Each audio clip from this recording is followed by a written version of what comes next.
Hello, everybody, and welcome to today's event. We are really, really excited to have you all here.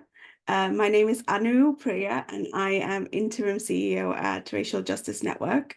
For those of you who aren't familiar with our work, we're based in West Yorkshire in the UK. I know there's people calling in from all over today. Welcome. Our vision at Racial Justice Network is the end of racial injustice, and our mission is addressing the legacies of colonialism through holistic, spiritual, environmental, economic, cultural repair and transformation. So it's no doubt then that Peace Lotus Day and its origins in resistance, anti-war resistance in particular, and the ongoing expansion of imperialism and colonialism is important to us, and we wanted to mark this occasion. We're really happy, excited, thrilled to welcome our special guest for today. We have Professor and Elder Ngũgĩ Thiong'o, who's coming in later on in today's session. We also have brilliant artivist and activist Githuku and Ndungi Githuku, Esther, Xosei, and Wangari, who's the CEO of Racial Justice Network, with us as well today. So you're in for a treat. Many of you will know that in October of 2023, we hosted a decolonial international symposium, which brought together scholars and activists from Kenya, alongside our special guest, Elder and Professor Ngũgĩ Thiong'o. Yesterday, we launched a documentary showcasing all of the learning that we did alongside him last year. It highlights his time with us. I've watched it about 4 times now, so if you haven't yet watched it, please go watch it. It shows the true and deep importance of international, intergenerational, and an intersectional analysis and experience in all of our work. We hope that the documentary will inspire others to join in our vision and mission, and also our collective liberation. We'll share a snippet of the documentary a bit later on, but someone should share the link with you in the chat so you can follow it through. Over to you, Tyro, to run through some of the housekeeping and agenda for tonight. Thank you so much, Anu, for welcoming us all into the space. Thanks to you all for joining us from wherever you are. And also, of course, to our guest speakers that Anu just mentioned, Professor Ngũgĩ, Esther Xosei, Ndungi Githuku, and Peninah Wangari-J. I'll tell you a bit more about what to expect from everyone in a little second, but first, some housekeeping. Next slide, please, Grace. Thank you. So, please type your questions into the Q&A function that you should be able to access at the top of your screens. There'll be moments throughout the event where your questions will be posed to the speakers. So do keep putting your reflections in as we go through the day. After we do some grounding, which will be led by Ndungi, and some libations, we'll jump right into the history and significance of Peace Lotus Day, which will be led by Esther. We'll have a short 10-minute break at that point, and then we'll return in the second part for more conversation with our panelists, including Elder and Professor Ngũgĩ, as well as Esther, who will be facilitating this. As I said, there'll be some Q&A points. If you stick around at the break, we'll be able to share some more reflections as well and engage with and share some of your thoughts so far. Thank you. Just back on, please, Grace. Great, thank you. So yeah, we'd welcome you to share your key takeaways throughout the event on social media towards the end via our feedback form. And if you do use social media, please hashtag us using those shared on the screen, and of course, all our links are there as well. So do definitely stick around. After the sharing from Esther and the part of this conversation, we'll also have some rounding off, gathering some of the key reflections, and that'll be a really great point for you to really put together everything that we've been going through today. So yeah, that's all from me, and we will start with the libation. So if we can spotlight Ndungi, who really does on that, and then Grace, we head to that slide.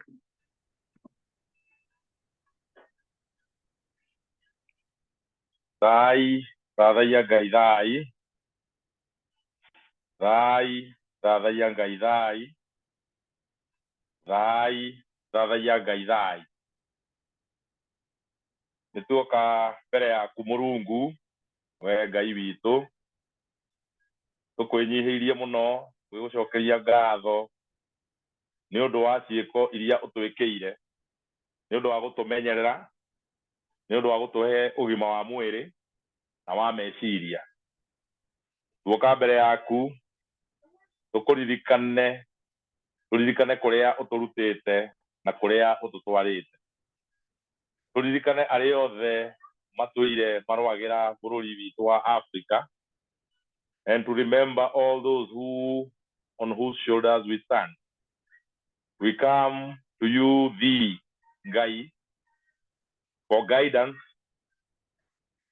so that we may step in the right direction on behalf of our people, on behalf of the oppressed, on behalf of those who are suffering, on the behalf of the voiceless, on behalf of those who have been brainwashed, on behalf of those who are being killed in genocide in the Congo, the Democratic Republic of Congo, those who are suffering because of greed, those who are suffering because of multinational invasions, those who are suffering on their own land, those who are suffering in Goma, those who are suffering in Masisi, those who are suffering in the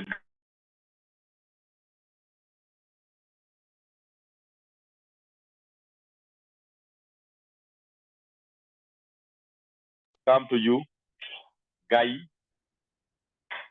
so that you may be with the people of Palestine, so that you may give them strength, so that you may empower them, so that you may empower us to be able to continue speaking for the people of Palestine. We stand before thee, humbly asking you for guidance.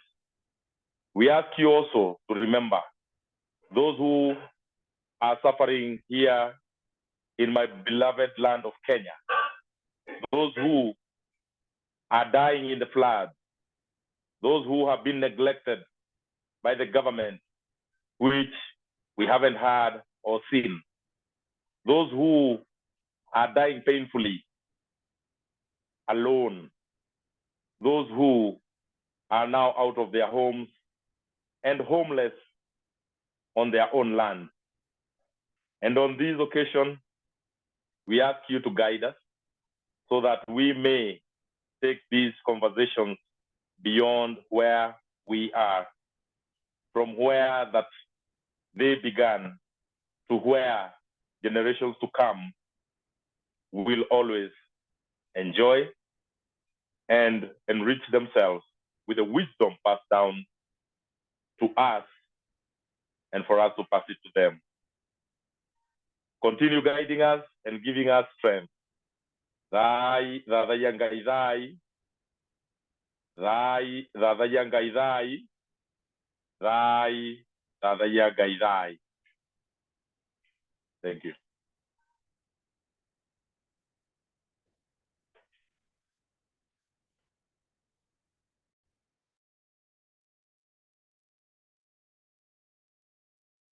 Thank you so much, Ndungi, for leading that prayer and libation to ground us in the space and help us remember and center that the mission is about the suffering of peoples everywhere, and as you say, displaced from their own land or made homeless within their own home. So we will move on now to Esther Xosei, who I'm sure needs no introduction, but I shall provide you all with one anyways. Esther is a motherist, internationalist, decolonial, pan-Africanist, jurisconsult, reparationist, and community advocate, as well as a historian engaged in reparations policy, research, and movement building under the auspices of the Pan-African Reparations Coalition in Europe, the Stop the Mangamizi campaign, and the International Network of Scholars and Activists for African Reparations. Esther will now lead us into a deeper discussion about Peace Lotus Day, its significance, and how it connects to wider movements. So yes, pleased to welcome Esther to take us forward. Greetings, warm greetings, everyone. It's really good to be here for this RJN commemoration of Peace Lotus Day. So I hope that you can hear me okay. Can you hear me okay? Yes, perfect. Okay, great. So I have a little presentation here to just guide us through what I'm to talk to you about in the next 10 to 15 minutes or so. And that is the origins and the history of Peace Lotus Day. So why are we here? Thank you, move on. So Peace Lotus Day commemorates the 30th of April, 1975, fall of Saigon, now known as Ho Chi Minh City, when colonized and occupied peoples in Vietnam secured an end to foreign destruction of their homes and their lands and their environment, claiming victory against US imperialism. So the term for the day is actually Peace Lotus Internationalist Solidarity Day of Anti-War Resistance. And this day was actually conceptualized within a network that I'm also part of and co-founded called the Extinction Rebellion Internationalist Solidarity Network, but I'll say a bit more about that shortly.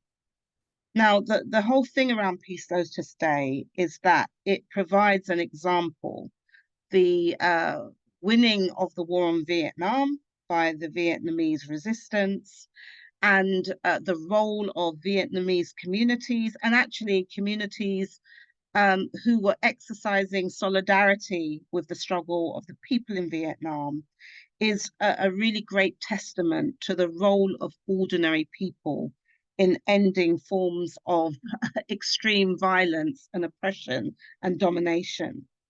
And this was an important struggle that was led obviously by Asian communities, but which was it also inspired and catalyzed a lot of internationalist solidarity all around the world from many different ethnicities and nationalities. And that's what we're really commemorating on Peace Lotus Day. So an act or actions of resistance that came out of Asia that galvanized worldwide communities, including people of African heritage and ancestry, to celebrate that struggle of Vietnamese people to actually end imperialism and to restore a sense of self-determination.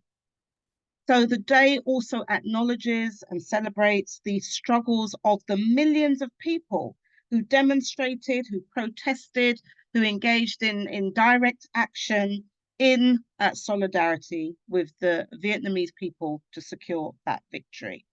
And so the day really symbolizes the necessity for building world peace through community action and internationalist solidarity.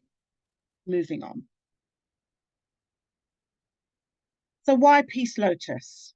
So the lotus is actually the national flower of India and Vietnam. And this is significant because the actual initiative, as I said, it did begin within the Extinction Rebellion Internationalist Solidarity Network. However, the initiative came from one of our sister networks in Asia, based in India. called XRANA, and that is the XR Affinity Network of Asia. Okay, so that kind of link between Vietnam and India in terms of pan-Asian struggle was really, really important. And the significance of the Peace Lotus is that it represents the strong willpower of Vietnamese people, who obviously, through winning this war, demonstrated their strong willpower and also ability to overcome adversity. Now, the Peace Lotus itself, whilst growing on muddy water, that flower, the Peace Lotus flower, does not smell like mud. Rather, it shines as the most beautiful flower on the pond. So therefore, as a symbol and also being the Vietnamese national flower, it really is a good symbol to use for peace, and the resilience and the strength and the courage and the inspiration and the creativity of people who are resisting domination, that it doesn't have to suppress our humanity. It actually allows us to develop forms of human struggle that can catalyze many other struggles. The lotus in Vietnamese culture is also known as the flower of Buddha. So it represents the philosophy of enlightenment in Buddhism. The life of the lotus plays out according to the laws of cause and effect, of karma and rebirth. So again, symbolizing the importance of putting out, vibrations and energies of peace rather than war, and that even when war is there, that we can overcome war. I'm sorry, moving on. So I've already touched a bit on the history. I've mentioned that it came out of an initiative of the Extinction Rebellion Internationalist Solidarity Network, but particularly the XR Affinity Network for Asia. And it was first commemorated in 2020. And this was part of our own Extinction Rebellion Internationalist Solidarity Network, formed in early 2019. And then we developed these partner networks, not only in Asia, but also in Abya Yala, in Colombia, and also in West Africa, in Ghana. And one of the things that we were very clear on is that it was important that we recognize the struggles of communities in resistance and their own knowledge productions to draw internationalist solidarity actions. So this was an initiative that came out of the Asian experience, but which we could all relate to as people who had been colonized and oppressed. And so the specific initiative came from the Vidya Safari Moksha organization, and also the Grassroots Women's Internationalist Solidarity Action Network, both based in India, and that was supported with co-creation by the Planet Repair's Youth Positive Action Campaign, PREPAC, which was actually based in Ghana, West Africa, and also the Grassroots South-North Internationalist Forum, GrassNIF. Both of those last two based in Ghana. So showing right from the very inception, internationalist solidarity. And it continued to be facilitated by XRANA, supported by the Extinction Rebellion Internationalist Solidarity Network, and was subsequently joined up by other structures, including the Majority World Internationalist Solidarity Coordinating Council of Communities of Resistance, known as MWISCOR, and another campaigning formation called PRELA, the Planet Repairs Action Learning Educational Revolution. Thank you. So this slide just really identifies some of those key supporters, some of which I've already mentioned, and some of the acronyms on the bottom there. So Extinction Rebellion Internationalist Solidarity Network, that's XRISN. The Stop the Mangamizi, We Charge Genocide Ecocide Campaign. Racial Justice Network, an organization called SISTER, which stands for Stroud in Internationalist Solidarity Together for Earth Repairs. Peninah, I've already mentioned, and I've already mentioned Mwispo.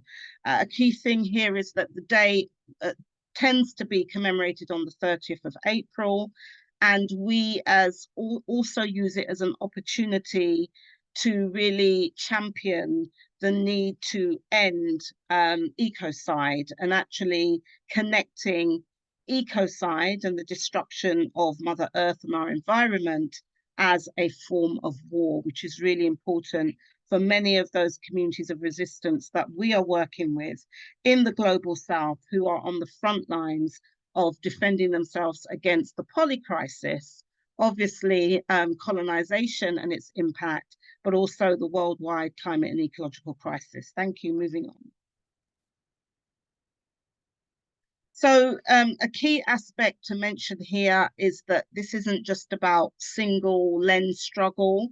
For many of the communities that are championing Peace Lotus Day and who have come around it, including diaspora communities here in the UK, where Brixton in London has been a centre of activities that has brought together representatives from these different communities and continents, but who are operating here or who travel here for some reason.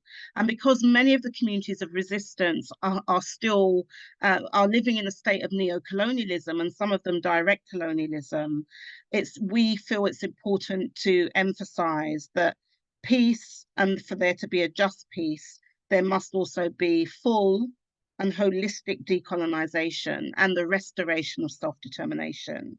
And so many of the communities who are struggling to restore their self-determination and their sovereignty see that as a contribution to actually creating just peace.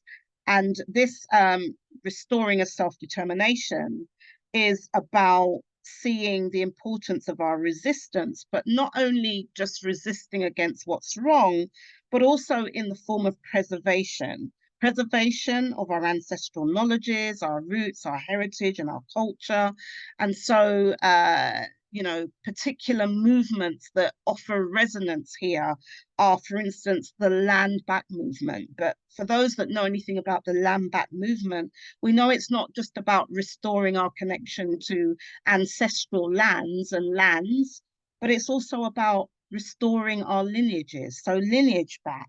We want our relatives back, our relatives that are in captivity in these European museums. We want our kingship back. We want our homes back. We want the sacred back. We want to take back our culture. We want our ceremonies back. We want our languages back. We want our lifeways back. We want our teachings back. We want our reciprocity back, our medicines back, and also our water back, our plants back, etc. So it's a holistic decolonization. And in that regard, I'm kind of really reminded by that famous quote from Arundhati Roy, when she said, our strategy should not be only to confront empire, but to lay siege to it, to deprive it of oxygen, to shame it, to mock it, with our art, our music, our literature, our stubbornness, our joy, our brilliance, our sheer relentlessness, and our ability to tell our own stories, stories that are different from the ones that we're being brainwashed to believe.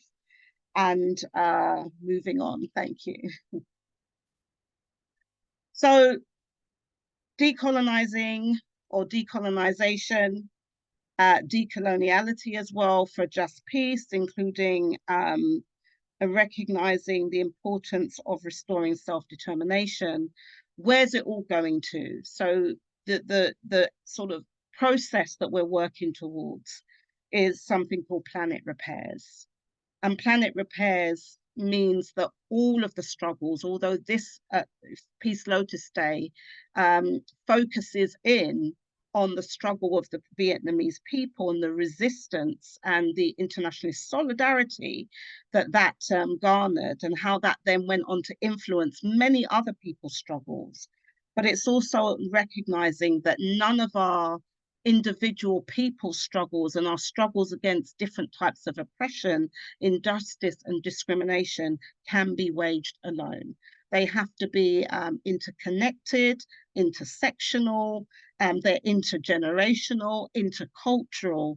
And so the whole notion of what some of us refer to as planet repairs, which refers to the fact that when safeguarding the rights of past, present, and future generations, there is a need to proceed from the standpoint of pluriversality that highlights the nexus or the interconnection of cognitive justice, reparatory justice, and environmental justice in articulating the impetus to repair holistically our relationship with and inseparability from Mother Earth, giving due recognition to indigenous knowledges in contrast with Western-centric Enlightenment ideals that have separated humanity from nature and thereby justified exploitation for capital accumulation.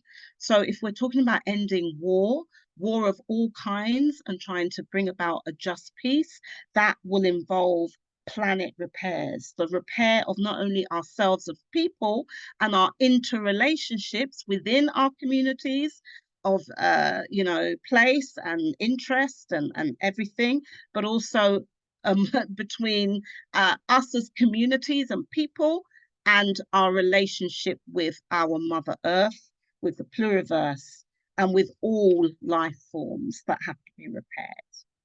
Thank you, moving on. And now I've reached the end of my talk, but I wanted to just share with you the official promotional video for Peace Lotus Day that has been produced by the co-organizers that initiated this day.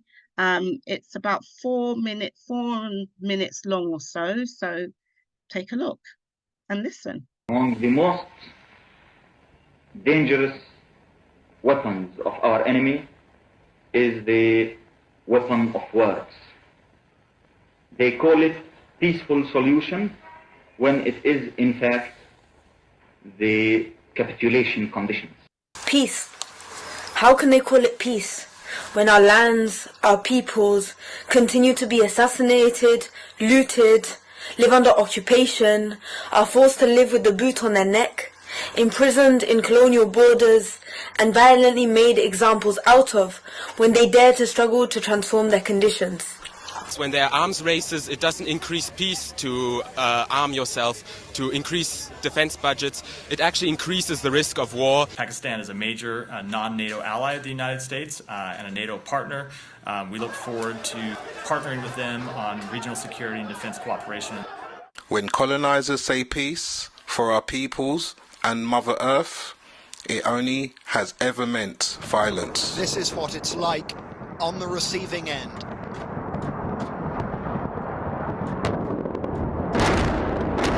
Central Baghdad seemed like hell on earth. Peace requires decolonization. It requires liberation, justice, and freeing ourselves and our Mother Earth once and for all. Este movimiento no solo es local, no solo es en el estado de Chiapas. Existen miles de personas en el mismo movimiento de este, las mismas palabras, el mismo dolor, la misma rabia, pues, y el mismo coraje.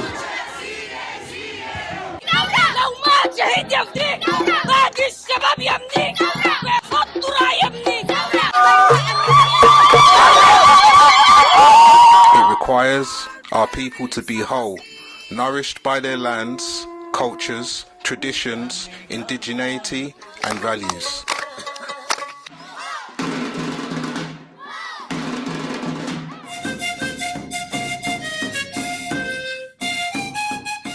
Isolated, no country or people will see liberation. Into the organization of solidarity with the peoples of Asia, Africa, and Latin America. As Che said, on a day like today, many years ago, we have a duty to create 2, 3, many Vietnams. Statue with the people of Saigon. And so now our duty remains the same, to create 2, 3, many Palestines, Yemen, Burkina Fasos, and Chiapas. This is a call to all people of consciousness of the world that believe a just peace can be won. Fight together for it. not through words, but through actions. For Mother Earth, our peoples and ancestors, victory in our lifetime.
Among the most Thank you. I think we dangerous we can stop. weapons among the most dangerous. Wow. Thank you so much, Esther, for taking us into the history of the concept of the Peace Lotus Day, as well as the organizational history, the movement building history, and taking us behind the scenes of the global work that's been done in order to create our own narrative and way to symbolize a new community of purpose, or the community that stands against ecocide and war. So we've had some questions from the sign-up forms and the chat. We're currently 12 minutes away, I believe, from about our break. So we'll get straight into 2 questions or 3 if we have the time. I'll read them out very quickly, but if we can have them posted in the chat so you and everyone else can see. So the first one is, could you say a bit more about ecocide and war being seen as related to each other? And then secondly, how can we continue to deepen our understanding of our shared histories, as well as the transnational stories of Peace Lotus Day? How do we continue this understanding of stories and practices of resistance and leverage it to develop more sustainable pathways to resisting oppression and supporting each other, which feels like a very pertinent question for how we activate this time that we're in and take it forward. Okay. Was there a third question? Or is it just those 2? Sure, there is a third one, and we don't have to get on it. We'll see how we get with these 2 and at the time. Okay, so the first one, in terms of the connection between ecocide and war, how is it related? On one of the earlier slides that were showed, Why Peace Lotus, there was an image with a woman at the top called Tran Naga. I'm not sure if I'm pronouncing the surname correctly.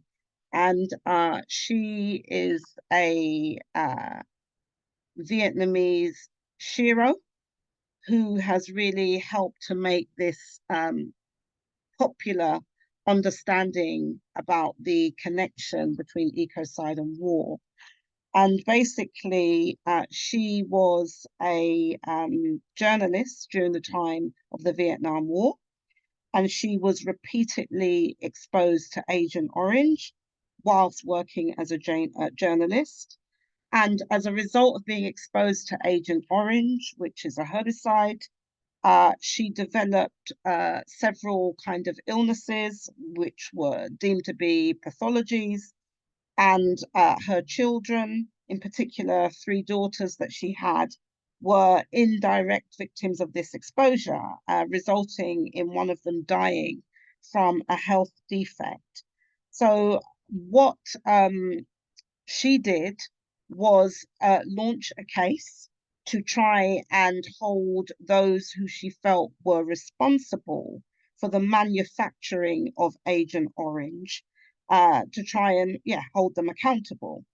Unfortunately, the case, she's probably in the process of appealing, but it was in 2021 it was rejected.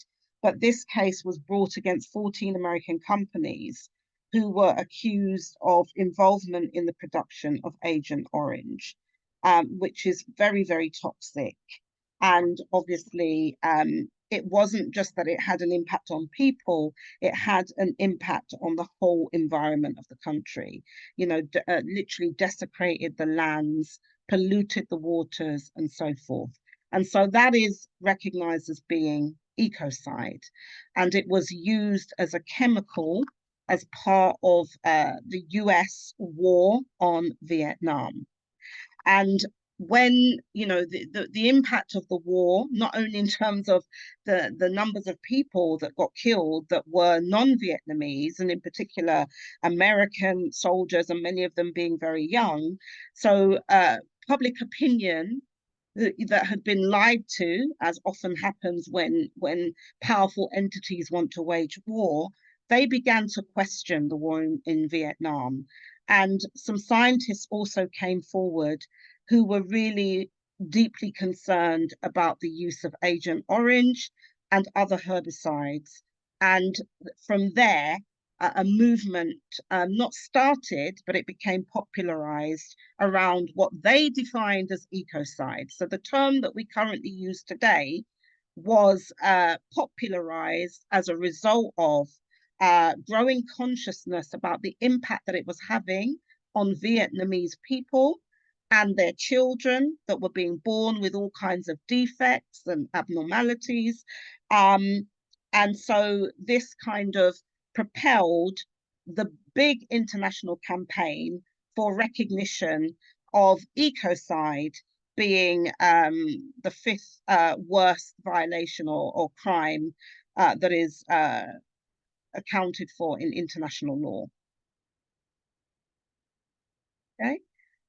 So on the second question, how do we kind of deepen our understanding of these different lineages and our stories of resistance and resilience, and how do we leverage it to, I guess, address the challenges that we are facing today? That's a really, really brilliant question. And I can only answer that in terms of the practice that I know is happening through which it's come about. And it's really about making sure that we create opportunities for dialogue with each other, dialogue around our experiences, because we had a particular network that was based on that was based on bringing communities of resistance in the global south on 3 main areas, Asia, Africa, and Abya Yala, into dialogue with diaspora communities in the global north, but other members of the human family as well. So we created a structure for that purpose. We created networks so that there was autonomy and self-determination amongst different peoples. And what we began to do was create, let's say, rituals, ceremonies, events that we could be in dialogue, but also organized together around. So Peace Lotus Day is actually one of the days that we kind of hold up.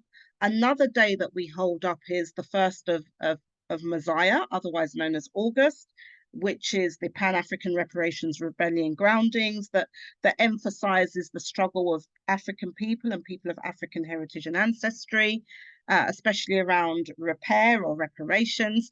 And the 3rd day that we organize around particularly I'm talking about International Solidarity Network, is the 12th of October, which is the Day of Indigenous Resistance. But with all of those activities, which are landmark activities and meeting points for the various communities that have been impacted by those issues of injustices that affect groups, we all come around and we look at our connections. So when we're focusing on Peace Lotus Day, what we often emphasize and learn about is, well, what was the role of, say, as an African woman, African people and African women in showing solidarity? So we begin to pose new questions. We begin to think outside the box, beyond just the group that we see as leading it or who it happened to, and we find our connection. Obviously, we listen and we learn from those who were most impacted and who have been leading the struggle for justice and recognition of what has happened. But we also find, how did our people or people in our part of the world or people connected to our struggles, whatever they are, connect to this issue? And we teach and learn about it. We learn from each other, but we also teach each other, not by being in a classroom or doing a presentation, but through action learning. So being out there in the field, showing concrete solidarity, identifying who are the leaders, the community leaders, many of whom you won't read about in the BBC or on CNN and all these kind of corporate news entities. A lot of the times these are grassroots activists who lack visibility, and what we do is we amplify their voices and we begin to narrate their story for them in solidarity, as part of international solidarity, because of that point that none of us can really be free by ourselves. It's also about how we use our freedom struggle to propel and support the freedom struggles of other people who are similarly struggling for restoration of their rights and recognition of their own humanity and their own place in the world. So we have to be open to learning. And one of the other things that we promote is not just the international solidarity, but we say international solidarity globalization. Bit of a mouthful, but it's really about saying, if wherever we are, so we're focusing on Peace Lotus Day, which the central kind of memory that we're holding up is the resistance to the war in terms of the war in Vietnam. But I'm not in Vietnam, we're not in Vietnam, but it's about how do we remember that? How do we commemorate that? How do we organize in solidarity with people here? And how do we then organize in solidarity with other people who are going through their own equivalents of Vietnam, yeah? And how do we lift up those struggles, not in an oppression Olympics way, but by recognizing that our people have been continually resisting. And through that resistance, not only have we survived, but we have a lot to offer the world that is also looking for answers to how do we recreate that new world in the shell of the old in our lifetime. Well, that was a very excellent and very, very thorough answers about our provocations regarding the relationship between ecocide and war. And I can see a lot of reactions coming up there, hearts and claps. Please keep them coming. I do feel, hopefully like you all, very inspired and empowered by what you've shared. We are just about at the break. Sorry, can I just say, because I forgot to say, I think it's really important. If we're thinking about directly ecocide and war, we have to tackle the military-industrial complex, right? Because there's a lot of focus on stopping ecocide, but one of the big ways we can stop ecocide is just end all wars. Because the military-industrial complex itself is a huge producer of ecocide. And so we have to kind of have a way of actually not only speaking truth to power, but disrupting and dismantling those structures of power and hegemony that are misruling us and actually killing our lives, and preventing us from, actually living as peoples. And it's our planet, it's our mother, it's our relations that are being destroyed and exterminated today. And we have a responsibility and a duty to stop that. So it is also a kind of signal that we can't just focus on what happened in the past. We've got an active responsibility to do something about the injustices, the glaring injustices that continue today. Certainly, 100%. We see in Europe growing militarization in East Africa, partly for the insecurity there, but also what's happening in Haiti, wildly ridiculous sort of notion there. And we are simply caught in this cycle where feeding the industrial complex is the goal, rather than, as they tell us, some means to a security end. I remember Joe Biden said once, talking about, he was referencing that if there wasn't a conflict, he would have to create one because it serves the interest of the US government. And I think talking about the relationship with these groups that you mentioned, such as JIPRAD, as well as the XR Affinity Network in Asia, it really shows that given the interconnected nature of our lives due to capitalism, our resistance must also be interconnected. And there are a lot of similarities between the various resistance avenues for all of us. And certainly what we can do at home here is tackle the industrial complex and tackle investment in it, and tackle and resist investment of our tax and labor into the destruction of our planet and the displacement of people from their homes. So thank you very much. We're going to go straight into the break, and after which we will be back. During the break, we'll play a little bit of the documentary to give you a taste of what to look out for, and we'll be back by around 7 o'clock. Hope you've all enjoyed so far, and yeah, please stick around. If we can have that slide back up, please, Grace, and we'll see you all at 7 with the panel with Ndungi Githuku, Professor Ngũgĩ, Peninah Wangari-Jones, as well as Esther. Thank you.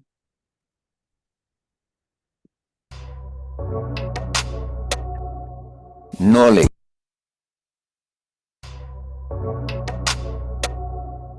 Knowledge is always from here to there, here, in a dialectical progression of mutual illumination.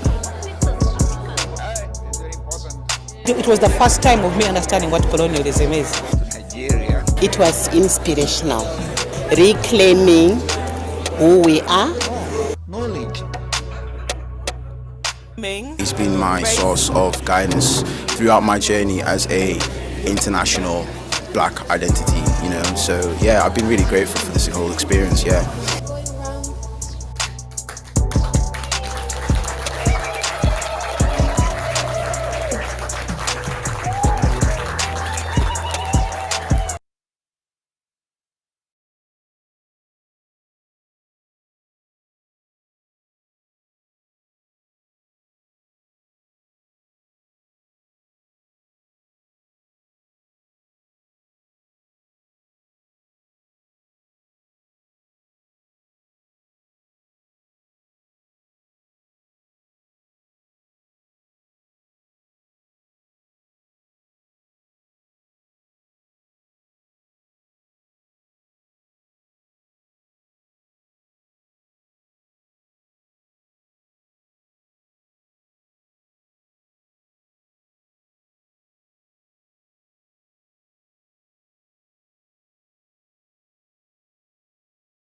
Decolonization, first and foremost, is the act of removing colonization from our system, from our mental system, from our every kind of system, from our institutions, from our education, the way we were taught, using colonial methods. Decolonizing our minds is like what Esther Stanford Xosei talks about with reparations. It's on all the levels, but it has to first start with ourselves.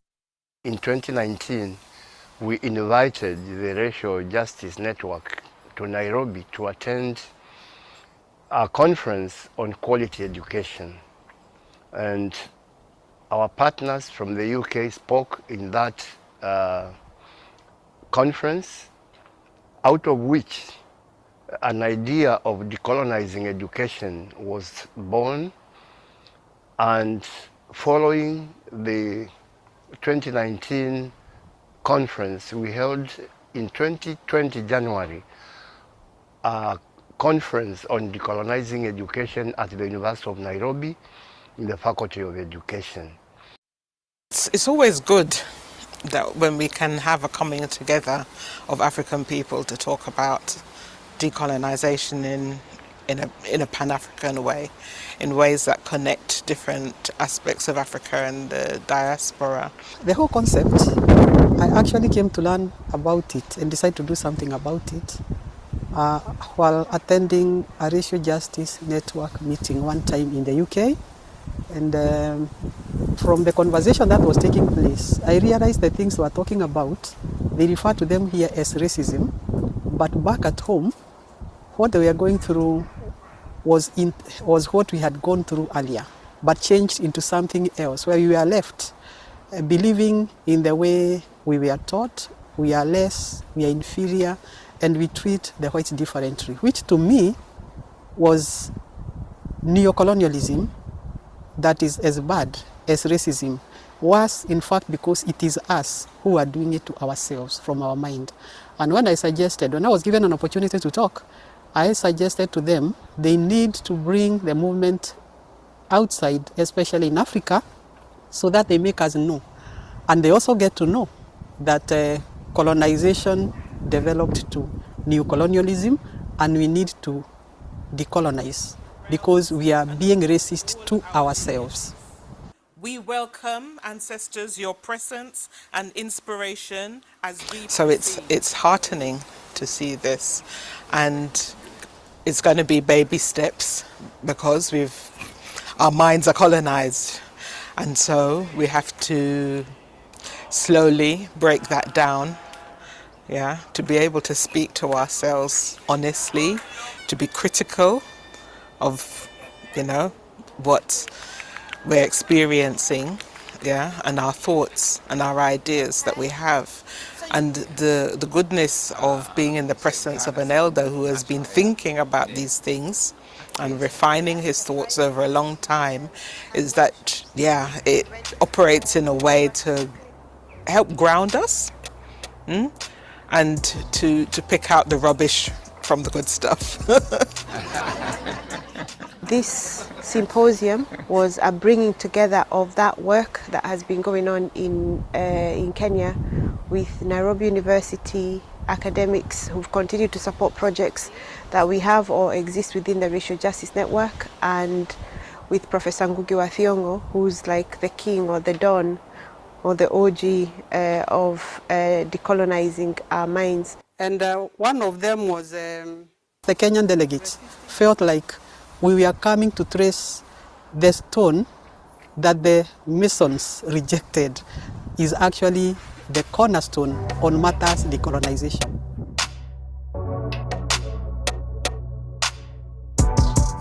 Day one of the symposium was the day we went to University of Leeds. This was homecoming for Mwalimu. Leeds is the place where he says the awakening happened. So wanting to start at that base was important, regardless of the challenges we were facing, at being able to ground ourselves in Leeds, and at the university particularly. But to be there and the reception we received, because this we were able to do this with the students and grassroots movements, Prela and RGN and grassroots and the students at the university. The reception he received to the banners, to walking through with one of our comrades also who delivers or who does Black History walks at the University of Leeds, to be able to do that and a guided tour. It's very important to highlight that there were people in Leeds who gave African peoples a platform to express their own humanity. We wanted to physically memorialize Professor Ngũgĩ Thiong'o at Leeds. I studied at Leeds, I'm a Leeds alumni, and I was disappointed that there were people there who did not know, academics who are delivering in departments that should know and his work, who had no idea that Professor Ngũgĩ Thiong'o was there. So the question about wanting a physical memorialization of Professor Ngũgĩ Thiong'o it's a campaign I started at least 3-4 years ago. And that was one of the things we wanted to achieve. A second was, as I said, to kind of bring it back to base, bring the decolonizing conversation back to base. And a third one, and this is also important, is this, which I mentioned, was a partnership building with the Global South, because there's this siloing that continues of not just institutions and academics with resources, without resources, with knowledge, without, or considered without knowledge, or extraction or exploitation that continues. But we wanted to build partnerships because I've seen the benefit of partnerships as an organization, as a racial justice network. So that was one of the things that we were hoping to achieve as well with the rest of the academics that were coming, academics and scholars, academics and activists that are coming from the Global South. And I feel we've been able to achieve this, not with all 3 institutions, but I feel like we've been able to achieve a lot of what we set out to do. There's a campaign that started around where is Ngũgĩ. So to have that as the question, the big question we're posing, to having a declaration where statements were read about what people think about these elders because of the need for intergenerational work, but also departments or institutions or organizations who've built on the back of his work on decolonizing, the declaration of wanting to ensure that he's there, but reclaiming land, reclaiming space at the University of Leeds was particularly important, and that's what we were able to achieve, which is why I say we have got a Ngũgĩ Thiong'o Freedom Square at Leeds University, and encouraging anybody who wants to know where that is to go and find out, or maybe check out our social media.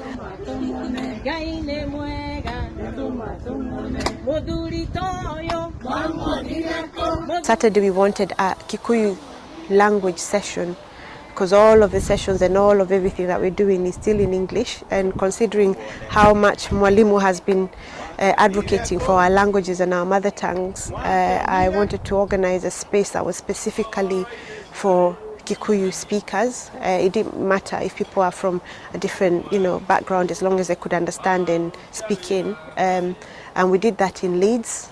And that was really good as well. And I think the exclamation was, obviously when he was here in 1965 to 1968, there was very few people, there was very few Africans. He was saying there was 2 of them. And now to see a thriving Kikuyu community, a Kikuyu community that continues speaking the language and know his work and know his worth as well, or value, was very special.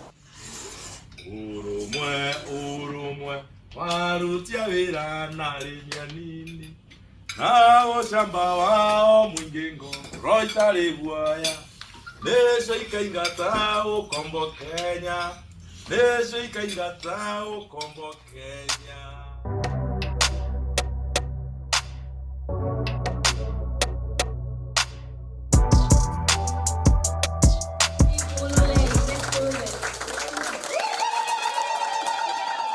The title of a lot of what we were doing was Gũkũngũĩra, which is an African or Kikuyu tradition of celebrating elders or people in our community. They don't even have to be elders. You're here on behalf of all those who did not make it.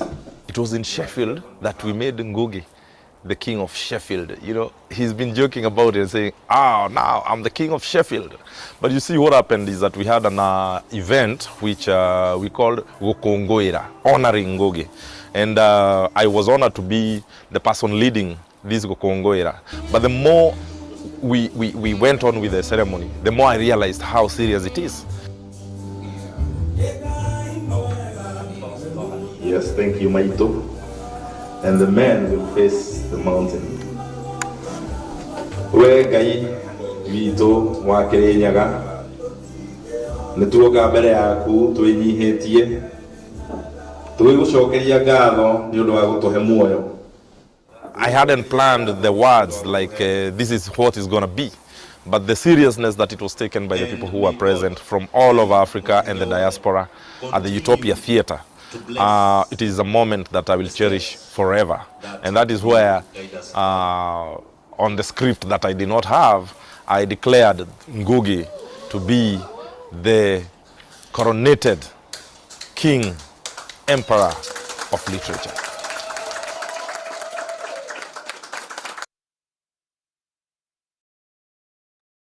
Wow, and what a like throwback to what was a really, really precious, enlightening time for us.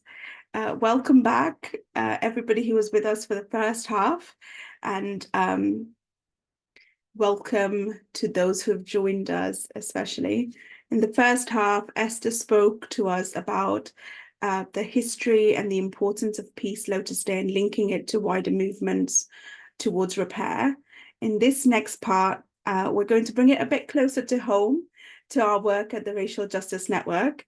We'll share with you another snippet, if we have time, of the documentary, and then hand over to Esther to share this next bit of conversation that we're having. But before that, I'd like to share, welcome Taiwo back to introduce our special guest today. Taiwo, where are you? Yes, I'm right here. Thank you. Thank you for welcoming me back, and how wonderful it was indeed to watch the documentary and relive a little bit of October last year. Certainly do catch up on that, everyone. The link is in our bio and everything. But yes, I will give you a brief rundown of the bios of our speakers who are coming on after me now. As you all know, Esther, a Pan-Africanist, reparationist, advocate, and Austerian, who we heard from earlier. She will be interviewing and posing questions to our panelists, of which there are Ndungi Githuku, who led us in libation. Ndungi describes himself as an artivist, combining art and activism. He is well known for his involvement in the Second Liberation Movement, particularly advocating for the release of political prisoners as part of the Release Political Prisoners movement, led by mothers of political detainees to secure the release of their sons and pressure President Moi's dictatorship. Also on our panel is Peninah Wangari-J, an anti-racist activist, organizer, and the CEO here at the Racial Justice Network, with a focus on coloniality, social justice, race, equality and equity, and marginalized communities. Her interests include migration, intersections, building power and movements, and she is also undertaking a PhD at the University of Manchester on how coloniality shapes Black activism. And last but not least, of course, Professor Ngũgĩ wa Thiong'o, a giant of the Pan-Africanist movement for the liberation of the human mind and consciousness. He is known for pointing out the inconsistencies within language colonization and what he refers to as normalized abnormalities. His prolific work spans more than 7 decades and an equal number of continents, and we're so lucky to have every single one of these folks here with us. So I'll pass on to Esther, who will lead them in a conversation. And if we can just have all this video spotlighted, and of course, please do put your questions in the Q&A as we go through. That's it from me. Thank you, Taiwo, for that. Greetings and welcome, Professor Ngũgĩ. I saw you in Manchester, I believe it was. I'm getting confused now, maybe. And obviously Wangari, I'm very familiar with. So what I wanted to do was to facilitate a discussion between the three of us and also Githuku as well, to really reflect on Peace Lotus Day, but in particular, I want to make a link between what I spoke about in the first section in terms of the history and origins of Peace Lotus Day, and also the wonderful documentary that came out of the Decolonial Symposium last year that really was centering Professor Ngũgĩ and his work, his life work, and his contribution. And the link that I would like to make is the role of Professor Ngũgĩ and his works to understanding the impact of the violence of colonization, and the wars that it declared on colonized people, including obviously African colonized people. And I locate Professor Ngũgĩ's work within that, especially around decolonization and the importance of decolonizing the mind, okay?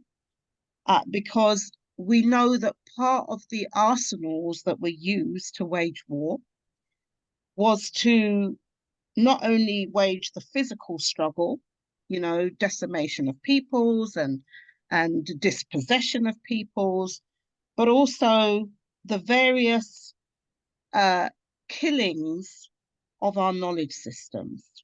And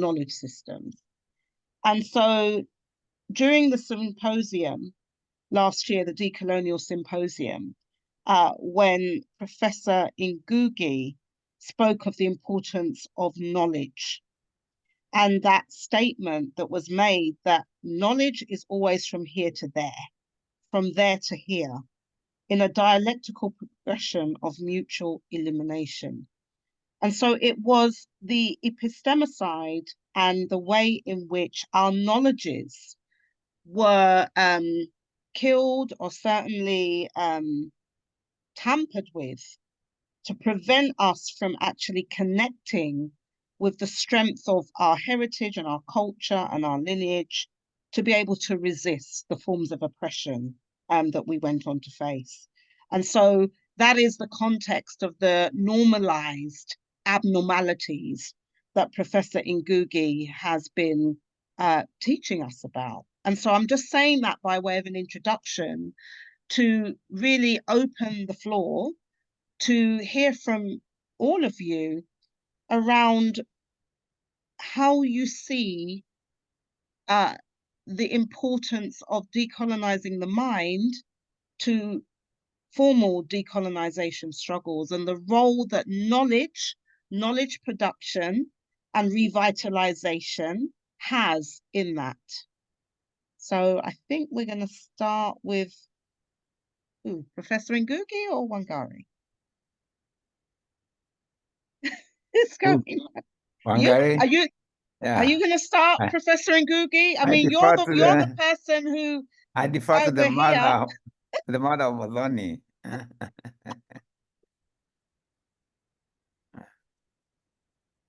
Oh. Okay, so you're on mute. So okay, maybe are you okay? Do you let me start. Professor Ngũgĩ, you can start. I can start, yeah. Well, I can see Modoni's mother is very busy with the Modoni, yeah. You can hear me, though? We can hear you very well. Oh, okay, thank you. And who is this young lady who is in a pink shirt or something? Pink flower. Hello? Oh. Okay. Sorry, yeah. Is that this Chair? is Chair. She's with me. Yeah. She's part of the. Good to see her. To meet her as well. Yes, yeah. Chair. Yes. Hello, Chair. Yes, I'm here, Professor. Yes, I'm here. Yeah. We're waiting to hear from you. Yeah. Now, I always like to frame issues of cultural liberation and mental liberation to its other important connections, and that is this colonization, especially, or any form of oppression, is not just for the sake of oppression. It has always gotten an economic aspect. Okay. For instance, colonialists don't come to Africa just to enjoy. It's aesthetically pleasing to oppress another people, right? No, they came because they were after the resources of the continent, and as well as what is produced by the labor of the continent. Yeah. A good example is slavery. People don't enslave others for the sake of aesthetic joy of having slaves. It was very profitable in the business. And all the kings and queens of Europe invested in that business, right? Yeah. And then take the labor of Africans who were then brought as enslaved. Again, there's no America today without the labor of African people, right? On sugar plantations, on cotton, which of course produces capital accumulation that makes industrialization possible, okay? So even if you look at the oppression of African people or Black people in America, you must also relate it to economic oppression. And as I said, slave trade and slavery were not for the aesthetic pleasure of enslavers to be saying, oh, look, oh my God, it's so wonderful enslaving other people. No, it was because of what they would get from the enslaved, or from slave trade, or from the slaves on the plantation. But obviously, economic oppression has and in addition to economic aspects, oppression has a political aspects, because to enslave people and their labor and so on, their resources, you need to use force, okay, and politics to impose political power on them using military means, right? So the military political aspect is an integral part of the oppression of a people, especially African people, right? But economic, let's say, oppression and political oppression are not complete without cultural oppression. In other words, in addition to economic and political aspects, there's also the cultural aspect as well, and very, very important. It's an integral part of the oppression. I'll come back to the cultural oppression in a minute. But culture is embodies the values held by a community. So in its cultural oppression, it also means the values held by the community are also suppressed, and you need to impose a new value system. And what is important of values? Values are the basis of how we conceive ourselves, how we look at ourselves, the sense of who we are, our identity, okay? So there's also what I like to call psychological aspects to oppression, and that is the control of the mind of the oppressed. In their case, they used everything they could to get that mental oppression. Yeah. The most obvious, of course, was religion. Okay. Christianity. And Christianity, even now, is one of the biggest forces of cultural oppression in the continent today, right? Because with that, it brings us something else, which is very important: self-enslavement.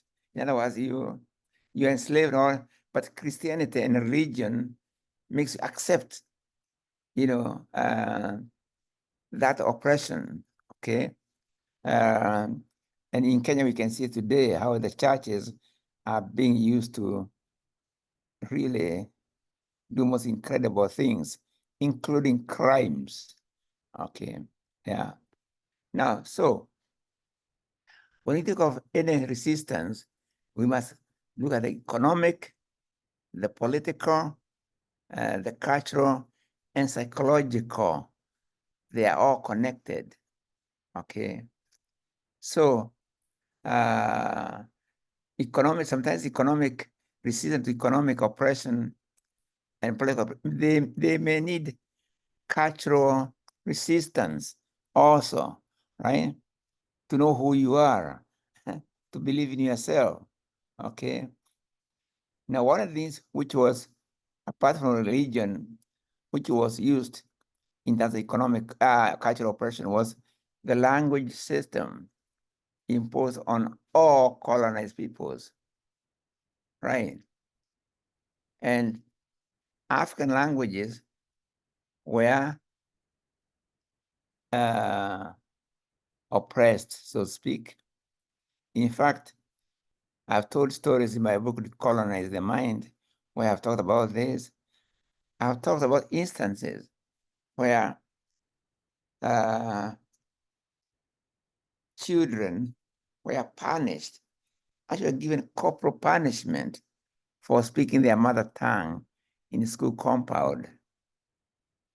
In fact, in Kenya, as recently as October last year, when I was in Leeds, we read an occasion where a kid was stopped from doing high exams by an African teacher because he had been caught speaking Luo in his compound. And the irony is that the teacher who ruined her future was himself Luo, right?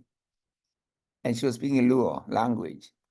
Not even in the classroom, she was talking among other students outside the classroom, right?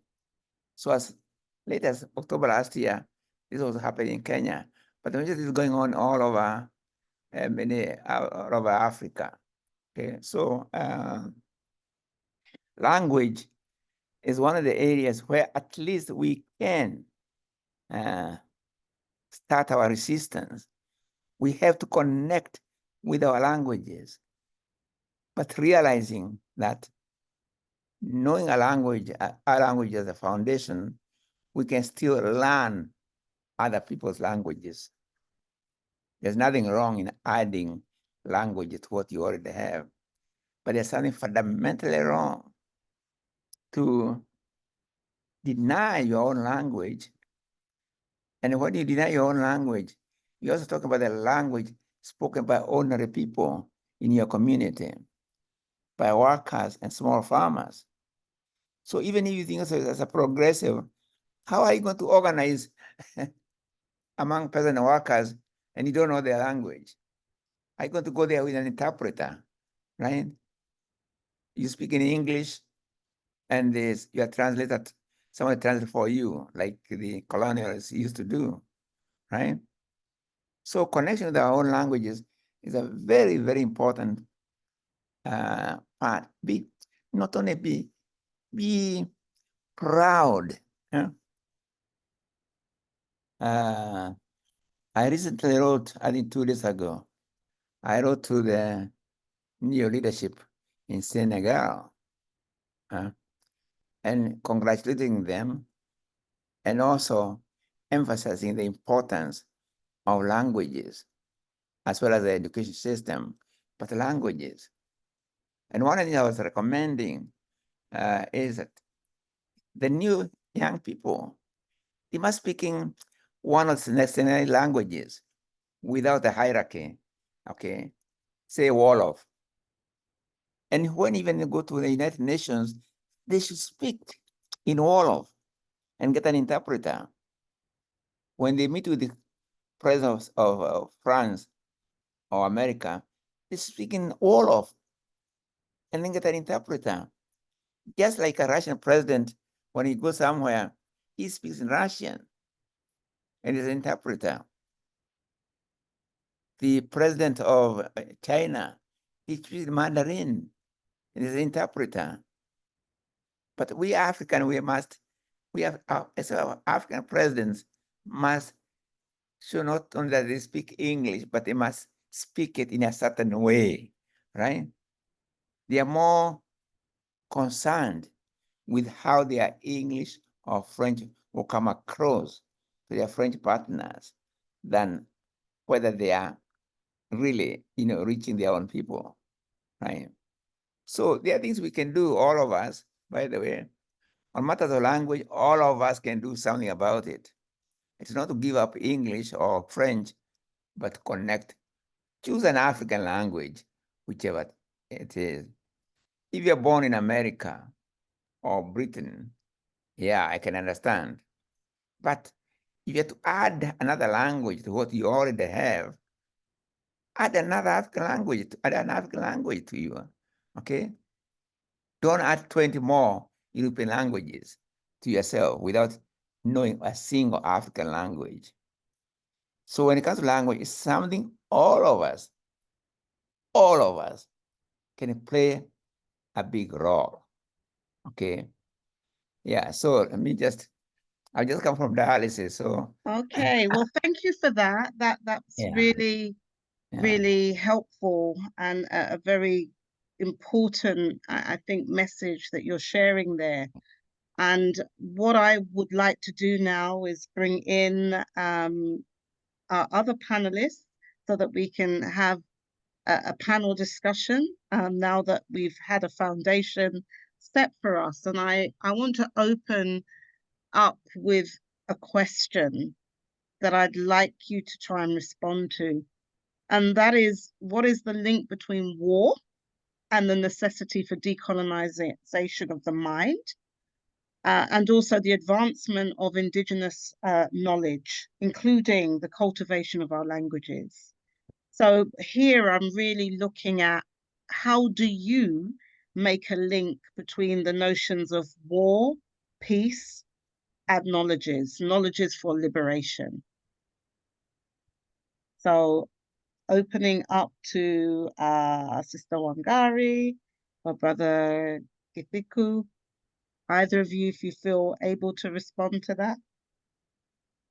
I can see Sister Wangari is busy with Zawadi. Yeah, I was laughing earlier because I said she's been quiet the whole time, and then just as Professor joined, she started and asking for milk and making her presence known, which is fine. She's welcome. So Thank you, Madani, for noticing my presence. Yeah, she definitely did. Yeah, and I was just thanking the team and everybody else for just making this space possible, but particularly for Mwalimu, because as he's just mentioned, just come from dialysis not so long ago, which means because we thought it was yesterday, but anyway, but yeah, we really appreciate you being here and just joining us as you have. And Esther also for the session that we had before, because I was listening keenly, and having watched the video, which kind of made me cringe because I saw myself a little bit too much. but I was really like, again, connecting the question back to that, the importance of what we were able to not just come together for and achieve, but this aspect of indigenous knowledge, knowledge production, and how that relates to our cause, this cause and push that we're pushing for around internationalism. Just being here and seeing the breadth of knowledge that exists just in this space, the backgrounds of the different people who are here, is maybe testament to the importance of this work that we're doing. So in terms of the link between the two, I think even from the opening that Ndungi did around the wars on people, the displacements, the harms that we're witnessing right now, as well as the silencing for those who are choosing to share or challenge.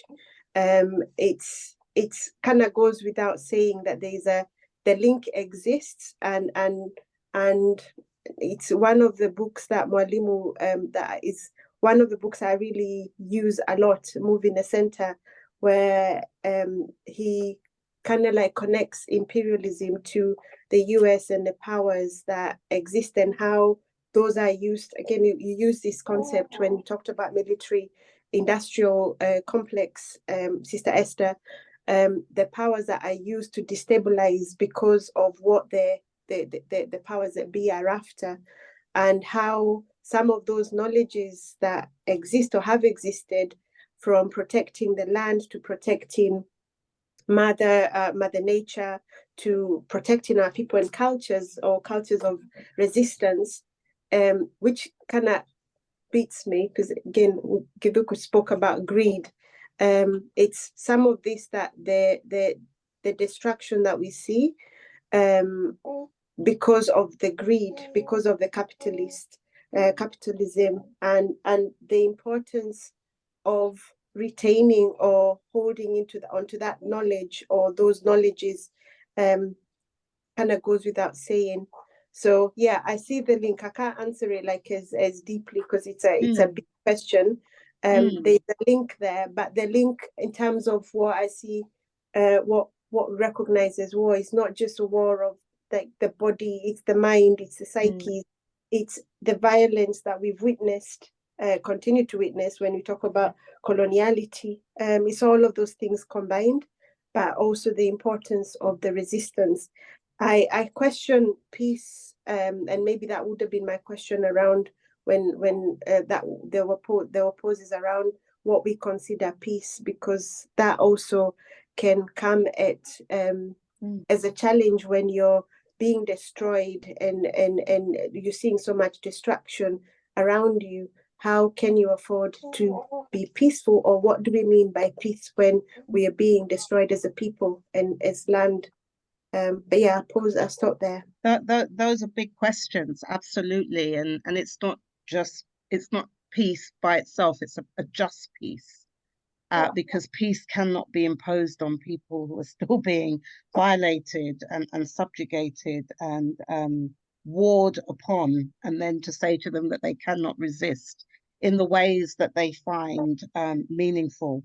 But before you move on, Sister Wangari, it would be helpful, given your own role, your own founding and legendary role in RJN, to say a little bit about RJN's approach, vision and mission, and in particular, how you locate the symposium. And obviously we've got the documentary, which we've seen some of. I believe we may be able to see a little bit more of, but it would be good if you could also set a foundation for us.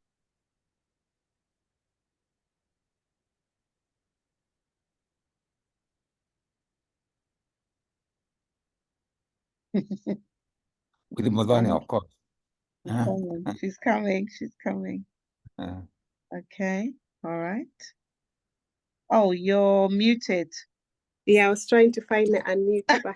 Yeah.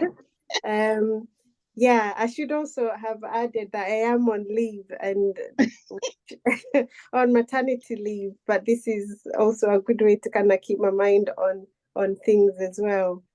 We appreciate you joining us with Zawadi, who is making her presence felt and is listening attentively and also making her own contributions. Yeah. She's speaking. She will not be silenced, she says. No. Yeah. Yeah, I think this, in terms of RGN, the work that we do around the focus around addressing legacies of colonialism and the repair, which is we kind of consider holistic, economic, spiritual, cultural, environmental. And it's with that aspect of like really looking back and digging in that has made this work possible, including the symposium itself.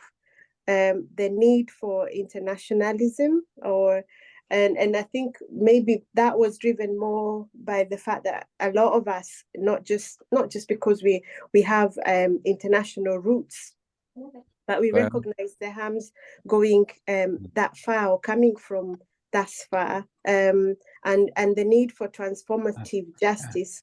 So we see the work as intergenerational. The work as intergenerational, intersectional as well. And I think, Esther, you mentioned around the interconnectedness or interdependence of oppression, but also of the need for utilizing the same when we're mounting resistance. So the international symposium that we organized was just been a lot of we have a range of projects. I'm sorry, because this is a test. It's taking me back. Oh, what do I know?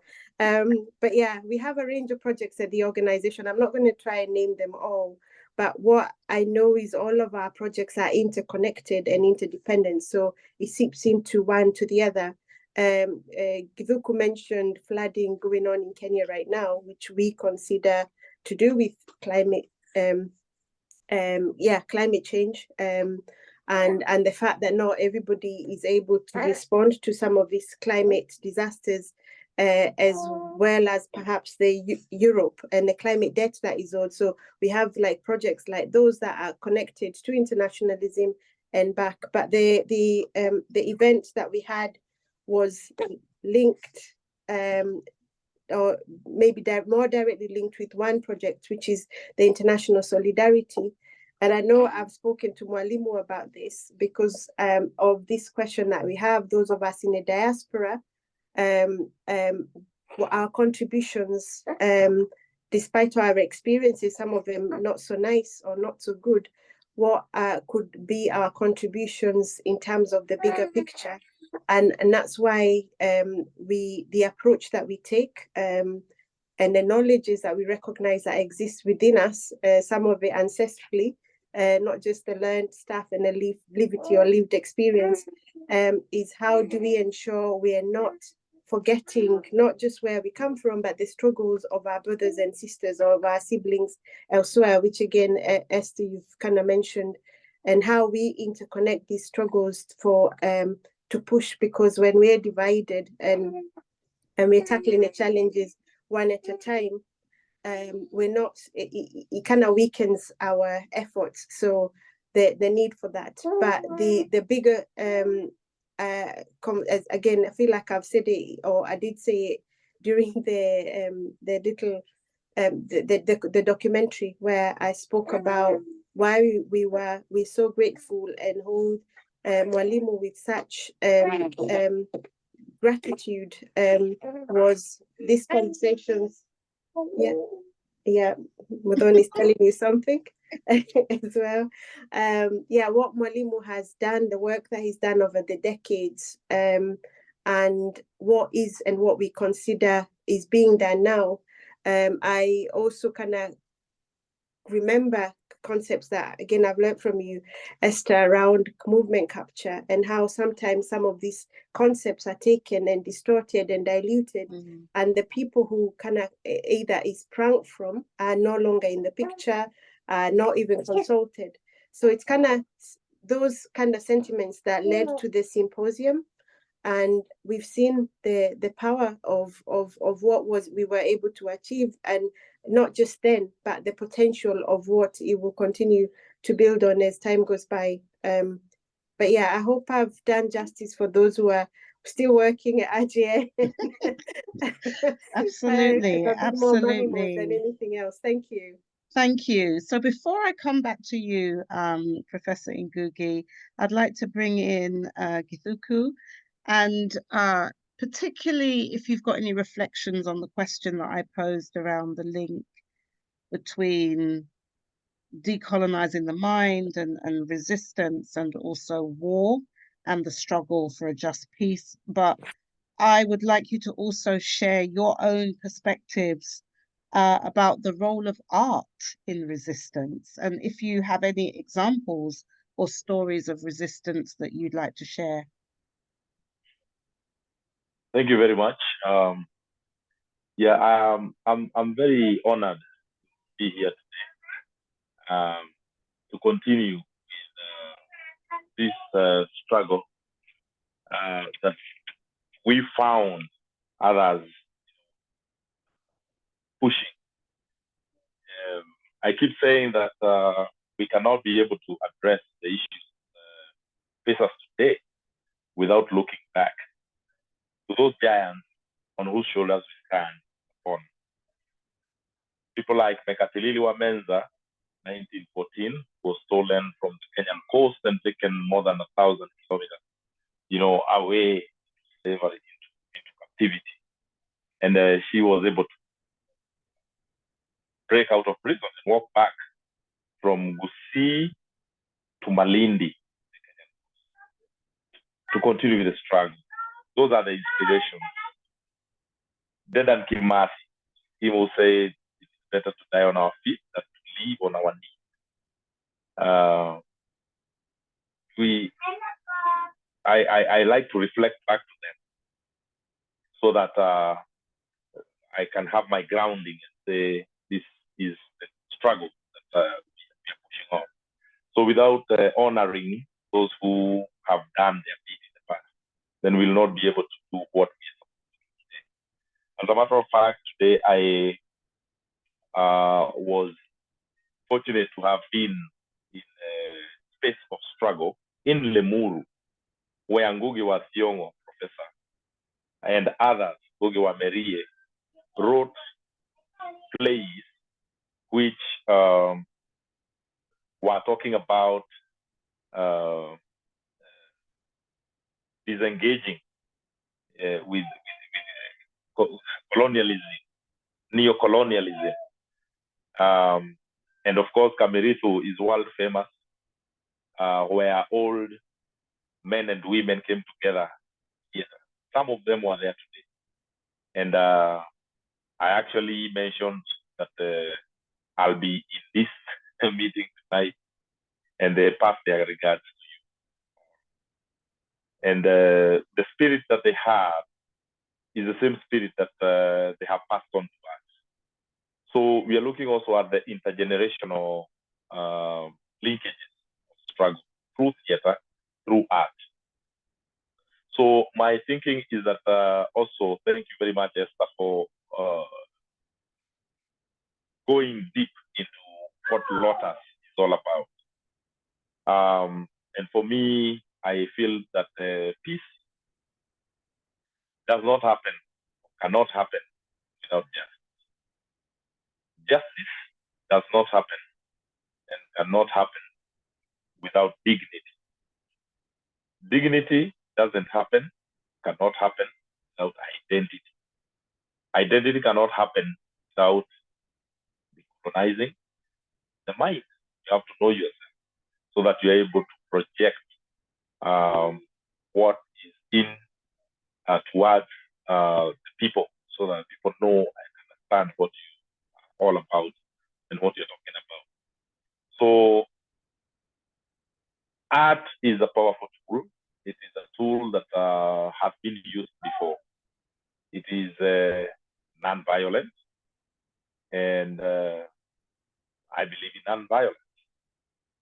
And art is the conversation between minds in an artistic way, in an artistic form. It is entertaining. We did a lot of singing today. A lot of singing of the songs that were done during Kameredo Gahi Kadenda, Almari When I Want, the all famous play that was written by Ngũgĩ, Thiong'o, and Wangari-J. And also there was a screening of Mother Sing For Me by Ndungi Githuku. And we had great discussions into those artists in the past. Do they have to hand over to those who are present today?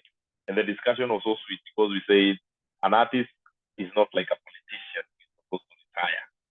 An artist is an artist forever. So there's not quite handing over the baton. What we have to do is to bridge it up and to collaborate and work together. So I believe that art is the biggest weapon, really, that can speak truth to power.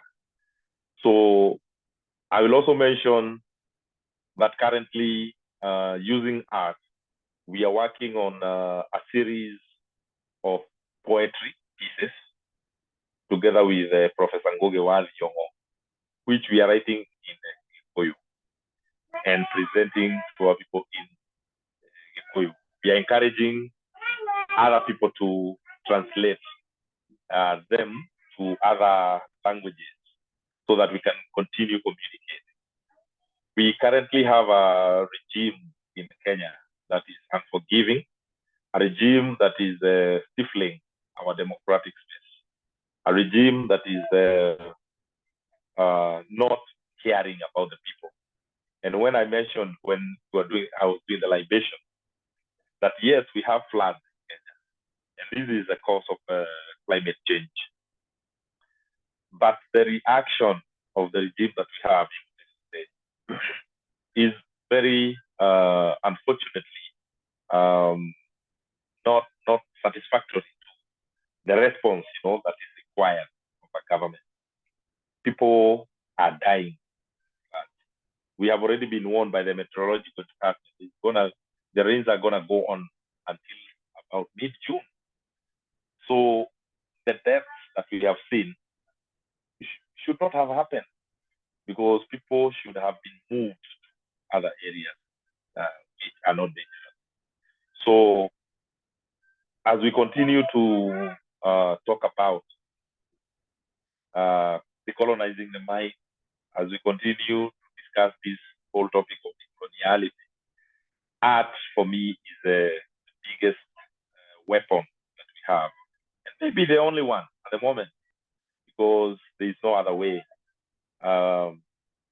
Like our forefathers did and our foremothers did during the war for independence in Kenya and in Africa and in other countries. They armed themselves. The Mau Mau was very successful. As an example, the LFN of Algeria, very successful. And even Umkhonto Sizwe, South Africa. But today, the language that we can be able to use is pen and paper and art as the trigger. So I am an artist, and I believe that artivism is one of the sweetest ways to wage war against neocolonialism. So I'll stop there for now. Yes, thank you for that. And really kind of emphasizing the importance of our creative resistance, which has always sustained our people, because struggle is hard. So we've had to find ways to still be whole and to still carry on the best of who we can be despite the limiting circumstances that we have faced. So I'm now going to come back to you, Professor Ngũgĩ, and I'm thinking about that famous quote from Steve Biko when he said that the most potent weapon of the oppressor is the mind of the oppressed. And so I'd like for you, Professor Ngũgĩ, to share a bit more about how we ourselves have internalized colonialism, or how it gets internalized, and how it shows up implicitly and explicitly in normalized abnormalities, which is what you very much shared in such a thorough way at the International Symposium. But for those who may not have been there, or who may not have had an opportunity to watch the documentary as yet, please do share how colonialism is internalized and it shows up as normalized abnormalities.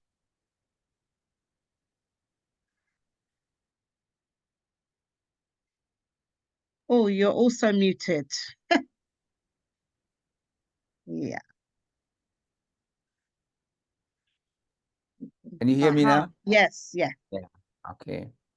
And even Modani, you can hear me?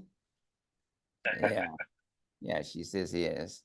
And Chair as well, okay. I use the term normal abnormality.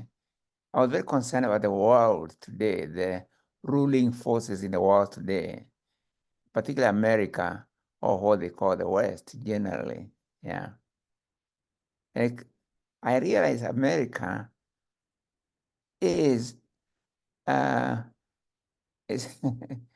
okay. I was saying, how did America have to get independence? Americans who came here, Europeans who came here to America were colonizers. They took land from Native Americans, okay? And of course, they brought Africans from the continent for their labor. But just let's take the land alone, right?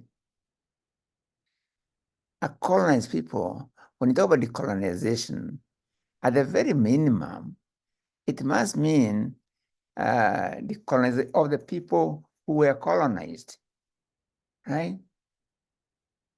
Then I realized, wait a minute, in America, it's the colonizers who said they were free to colonize, not the Native Americans, okay? I compare this to, and they broke away from King George, but I try to compare this to a gang leader and gang members. Gang members are the ones who go and do the stealing and all the dirty work. The gang leader waits, and he's the one who distributes the resources. Okay. Now, all Americans did was like the gang saying, no, we don't want the gang leader. We can distribute the result of thievery ourselves, right? And this is what actually happened. They brought King George, but they were themselves colonizers in the first instance. Native Americans never, not once, did they go through even the most preliminary instance of decolonization. And when they call the American independence, is it independence of the colonizing? Because the colonized never went through decolonization to achieve even a minimum of independence. Yeah. And this was very articulated by Fred Douglass, the enslaved who fought for the freedom of the enslaved America, Fred Douglass. And he's a speech which I would urge everybody to look at, called July 4th, okay? And he's saying July 4th, which is the day they celebrate American independence, but he is asking, what does it mean to the slave or to the Native American, right? Right.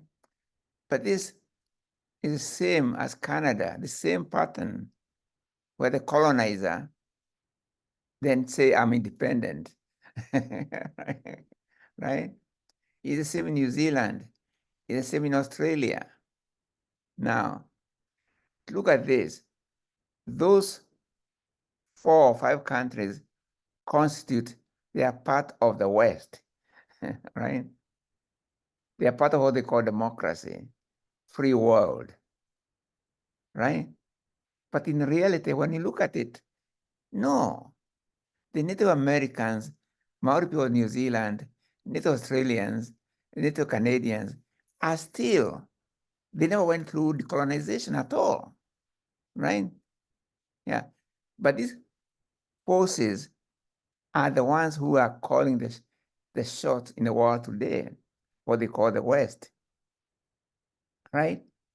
So we have to, so it is the mindset they have, the mindset where they gain their freedom through colonizing others permanently. Then this mindset with which they look at the world.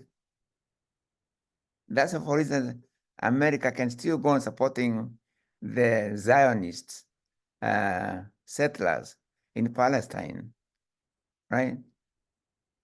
You know, even though they can clearly see genocide taking place for the Palestinians, right? Right? And so, because the same, that genocide was what created modern America. Genocide of Native American peoples, genocide of Native Canadian peoples, genocide of Australians, Maoris as well, right? And those kind of constitute part of the West, right? So we have to, yeah, that's what I mean by normalize abnormality, where an abnormality, genocide, and the taking away land from other people is not normalized as the West, as democracy, as the norm, as the lenses through which you look at the world, right? Yeah, no surprising, they don't see what's wrong essentially with what Israel is doing. No, I wouldn't call them Israel, Zionists are doing. And when talking of Palestine, please make a distinction between Zionists, settlers, and ordinary Jewish people. There's no reason why Jewish people, Arabic people, and Ethiopian people who cannot live together, right? But you got that mindset of the colonizer has been normalized as a norm, then we have a problem. And that's why I've been drawing attention to the concept of normalized abnormality. Yeah. In Africa, of course, normalized abnormality is so clear in the language system, whether you go to French-speaking countries, French, English-speaking countries, English, Portuguese, and yet we have languages, but we have now normalized that abnormality as our languages, right? Right? So this kind of normality, I think, is important for us to see the world today as it is. Yeah. And the world today, particularly those who talk about democracy and the West, they are talking about normalized abnormality, right? Okay. Anyway, but as I say, even Africa. Thank you very much, Professor Ngũgĩ, for sharing that with us and reminding us about the prevalence of normalized abnormalities, which we must continue to resist and deconstruct and repair. So now I think it would be good to hear from some of our listening audience who I'm sure also would like to join the conversation in some way. And so this is an opportunity, if you have a question, to please put it in the chat. I think that may have already happened. Yeah. And there's one question already that I have that to ask all of you as panelists, and that is, about neo-colonialism. And the question is, how can we guard against neo-colonialism in the everyday? You know, how can we guard against it? For me, how can we end it?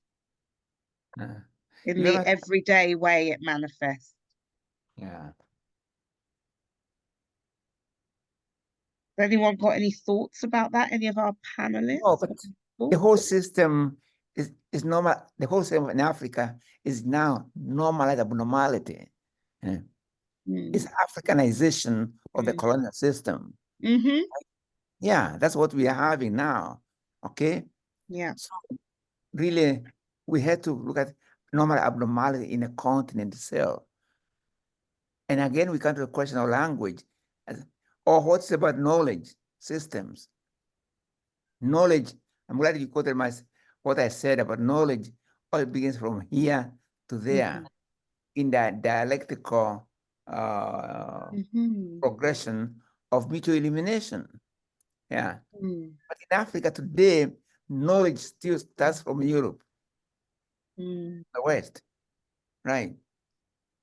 In Kenya, where I come from, there are schools run by African wealthy,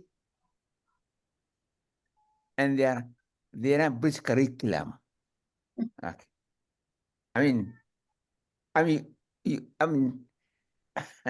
You'd think that if you're Kenyan and an African, you want to have a knowledge system which is rooted in Kenya, among Kenyan people. And then you can add to it. There's nothing wrong learning about Europe or China and so on, or Russia. But you start with your own. You start with your own languages.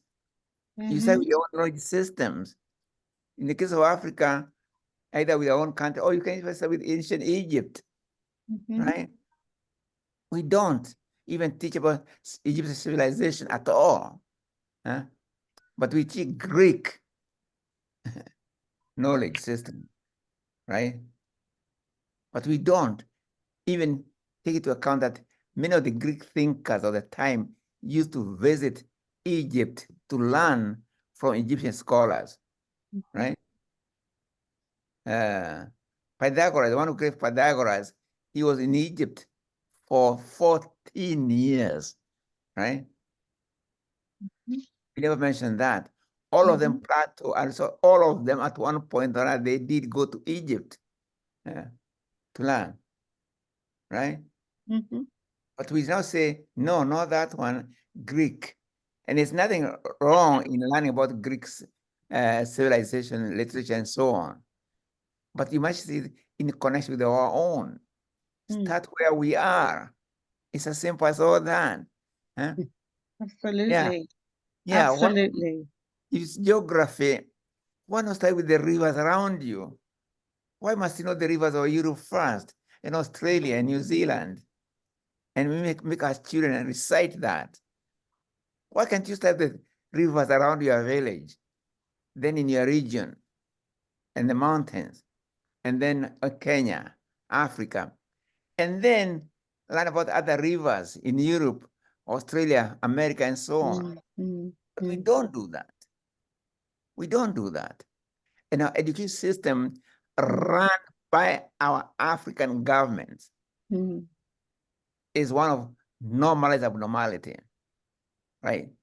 The entire education system, and we spend millions and millions of dollars taken from Kenyan people or from other people to run an education system which is European or which is colonial. So it's doubly oppressive. You take money, taxpayers' money, and you go to compete with Britain as who can best contribute to English language or France. Exactly. Yeah. This is a mindset. It's very painful, right? But I'm glad there are young people like in Kenya now who are, who are young people are having a slightly different mindset. And those are really our future, not the current crop of politicians in Africa, right? They are gone. Mm-hmm. Except for the young generation, like those in Senegal, I hope, or those in Nigeria, or those in Burkina Faso. Mm-hmm. The rest, phew, finished, right? They are enslaved themselves. Yeah. So Thank you. Thank you. anyway, yeah. Thank you. So that question's open to Sister Wangari and Brother Githuku, but also we've got a couple more questions. I want to make sure that we try and get to answer as many as possible. So there's a question here. What gives you the strength and hope to keep going when things or the outlook looks so bleak?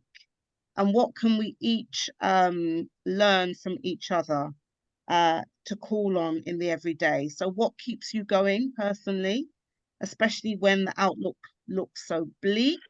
And there's another question here. I'll pose the two of them together.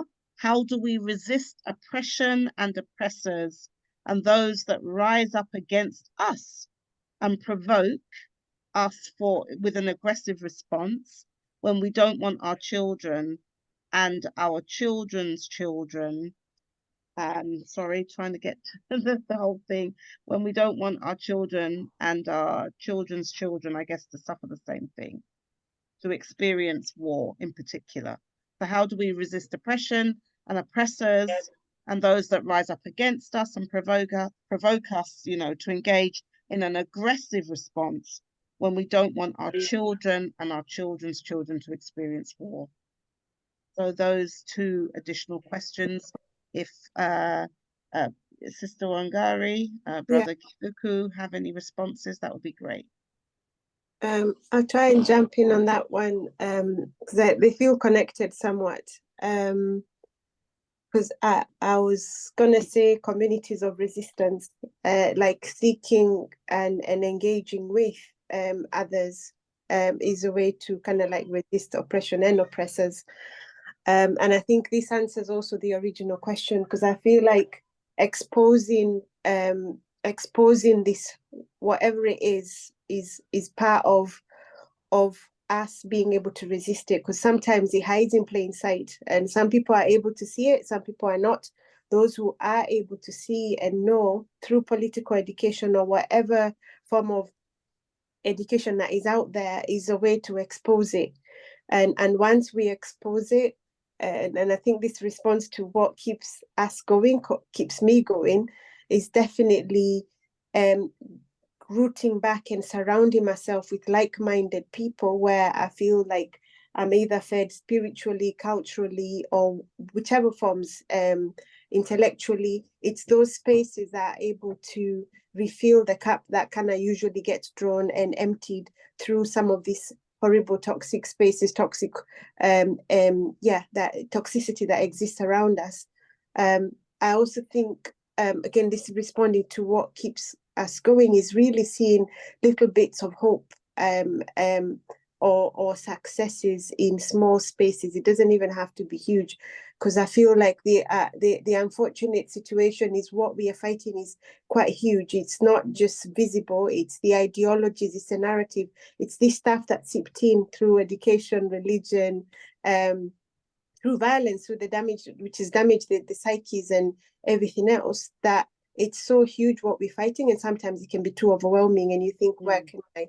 But to engage in spaces where you find like-minded and communities of resistance and feeding yourself, which when we talk about RGN, about repairs being spiritual, cultural, environmental, is engaging in those spaces that give you life and energy, and that kind of gives you enough to go back and fight again. And I also think another part of it is really looking at ourselves. The unfortunate situation that comes or arises out of these harms that we've been exposed to, the traumas, the intergenerational traumas, is we carry stuff that's not good, and it's very easy to disperse and share out with others. We're attacked, whether we're attacked internally, through family, through employees, through work, through whatever it is. Those things are, for me, I see them as part and parcel of the struggle. And And some of this, to be able to resist and push forward, is to look at ourselves and sometimes put hands up when we kind of like messed up, but also be willing to get past, because what we see is a system that's relentless in terms of whether it's divisions. We saw what they did, for instance, with the Black Panther, with the COINTELPRO and all of that. There's all of those initiatives working against us constantly. So to be able, and it takes a lot, and I'm not saying it's easy, even personally for me, when somebody or some things have gone wrong, I'm like, I'm done, I'm not interested.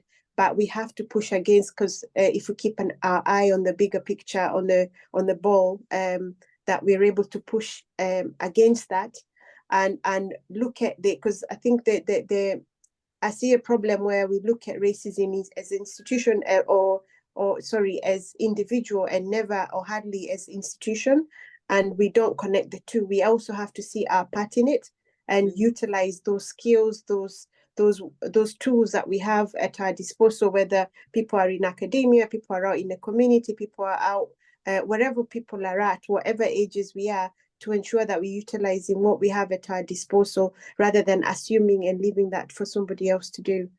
Thank you for that response, and also over to you, Brother Githuku. Yeah, I'll be very brief. I'll start on the neocolonial situation. How do we guard? I think simply is keep talking. Those who are able to talk, keep on talking.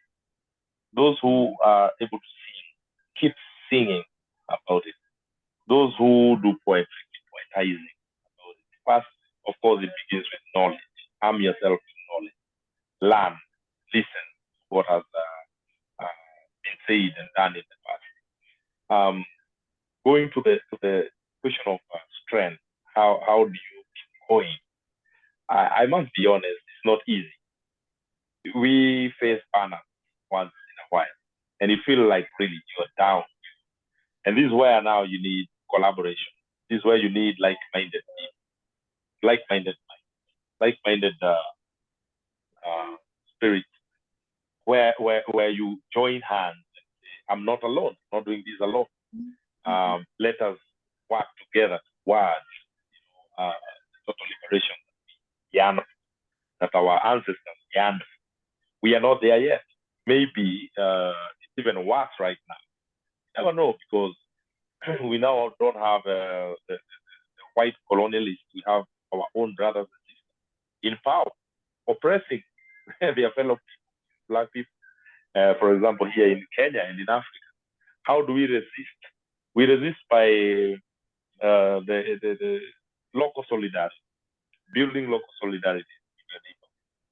The case plays here in Kenya right now, where we are facing a crisis, is that we are getting together, we are working together with people who understand. The government is watching us as we die, but with the local networking, going to the international solidarity, that is the only way that we can be able to survive. So we need to do that. We need to keep demystifying tyranny. We need to keep talking down against tyranny, speaking to power, with using all languages. We have so many languages that we can use, and those are the languages that we can bombard and fight back. I like what Wangari has talked about, communities, building communities of resistance. And once we're able to do that, then the rest of the journey becomes very easy. Maybe not that easy, but at least you feel that you're in solidarity and you're strong together. The other thing that I believe in is the consistency. We cannot flip-flop. You cannot be here today, then tomorrow you're on the other end. We have to have a culture of consistency, pushing our message and encouraging our people, and making sure that we are not only organized, but building a solid body and network and the movement of liberation. And lastly, maybe I can just give that we don't have to keep agonizing. Let's keep organizing. I know of a school in Kenya which is called the Freedom School, and it's one of a kind, because the Freedom School has gone out of the ordinary. They are teaching Afrocentric topics in school. They don't even have the little neat, nicely pressed British uniform. They're wearing African clothes. And these kids, when you go to the school, you find that they are so confident, because without your identity, you cannot be confident. So we need to have an identity. Once you place yourself in a place where you can identify yourself and say, this is who I am, then it means that we will be able to conquer against your colonialism. And let's keep singing. Yeah. Thank you. Thank you.